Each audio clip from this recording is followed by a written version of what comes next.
L'impact de l'affaiblissement du yuan sur le commerce extérieur chinois diminue. C'est ce que déclare le ministre chinois du Commerce Gao Hucheng dans une interview accordée à CCTV. Il dit aussi qu'il ne s'inquiète pas du retrait de certains capitaux étrangers en Chine, car cela ne fait qu'illustrer l'amélioration de la structure économique du pays. La récente baisse du yuan a eu un impact limité sur les importateurs du pays en raison de la mise en place d'outils contre les fluctuations du taux de change grâce aux efforts du secteur financier. La réforme du taux de change du yuan a atteint un stade qui fait que le prix est largement déterminé par le marché. Avant, quand le taux fluctuait, les traders se plaignaient. Mais depuis que le marché prend ses propres décisions, les plaintes ont cessé car les gens savent qu'ils doivent se préparer à ces fluctuations plutôt que de toujours compter sur l'indexation au dollar.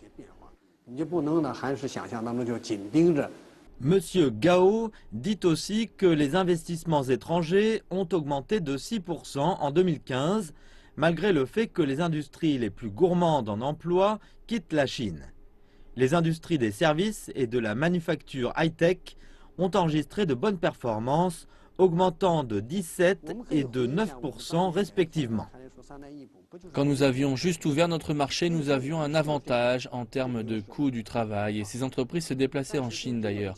Maintenant, avec la demande interne, la hausse du coût du travail et de la compétition, il est plus difficile de réaliser des profits. En conséquence, les entreprises étrangères changent leur stratégie. Toutefois, la plupart des entreprises étrangères ont toujours des perspectives positives en Chine.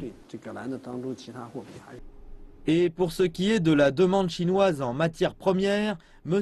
Gao dit qu'elle est toujours à la hausse, malgré les pauvres performances du volume commercial total. La baisse des prix du pétrole et des matières premières fait gagner au pays 188 milliards de dollars et aide à faire baisser le coût de la vie en Chine.